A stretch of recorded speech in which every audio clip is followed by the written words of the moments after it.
My first interaction with DKMS was actually at a local community centre where my mum volunteers on the weekends, and I gave my DNA sample through a cheek swab on the same day. It was about 3 years later when I had a phone call from DKMS explaining that I might be a potential match for a patient. I think we were having dinner at that time and Harshil came and said that I had a call from DKMS today. I'm probably a possible match for somebody, a young boy in India. The whole family was very happy for him. It's not every day that you get an opportunity to be in a position where you may be able to save someone's life. Before the transplant, I used to look like very weak. All the neighbors and all my friends tell me that you look very weak.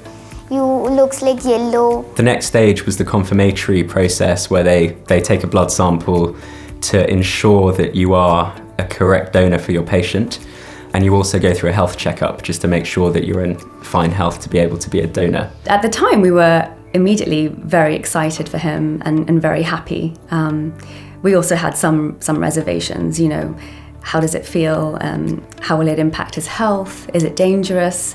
Are there any side effects? The DKMS team was quite good, keeping in contact with Harshil and telling every step of the way. Once I'd understood the process involved, understood that there was little to no risk for me in doing this, and understanding the significance that it could have for someone else's life, I think the decision was very easy to make. We encourage Harshil to go for it. This is something absolutely fantastic thing to do. The day of the donation itself was quite straightforward.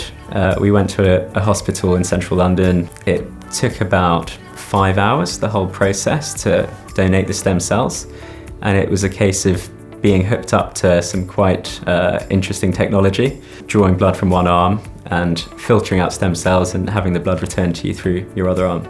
It's like a process of having your blood taken. I was very proud of him. And I did say to him, Harshil, you have done your bit. Looking back now, there were absolutely no regrets at all in the process. Everything was totally worth it. And to hear now that the child is doing well and it was a success, there's no greater blessing than being able to be put in that position and have the opportunity to save someone's life and give someone a future. And after the transplant, I was like very okay. I can do all the things that my friends can do, all the things that normal child can do. I can go to school now, I can play, I can do everything that I want, and that's just because of that donor who have given me new life. To everyone, I think it's really important to understand how really simple this can be, and I recommend people donate stem cells. Please take 5 minutes of your time and register with the stem cell donation registry. Take a mouth swab. It can save someone's life, and in my mind there is absolutely no question as to whether you should do this.